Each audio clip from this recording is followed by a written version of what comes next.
Hi friends, welcome to 5 Minutes Tech YouTube channel. Here is Samsung Galaxy M14 5G smartphone. In this video, you will learn how to uninstall secure folder in your phone Samsung Galaxy M14 5G.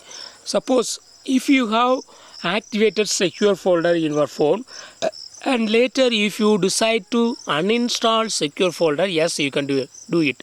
What you have to do is go to the home page of your phone and go to secure folder.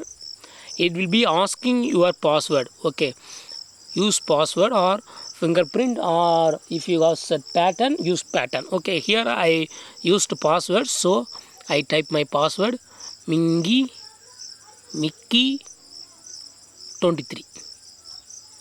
This is my password for secure folder and click on next.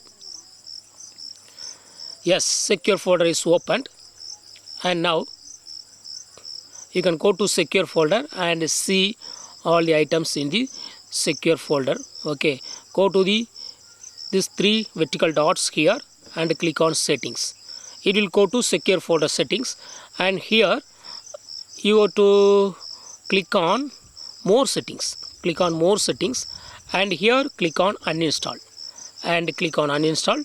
Secure folder will be now removed. Okay, now you can see no secure folder in your phone. In this way, you can easily uninstall secure folder in your phone Samsung Galaxy M14 5G. That's all friends. Thanks for watching. Bye.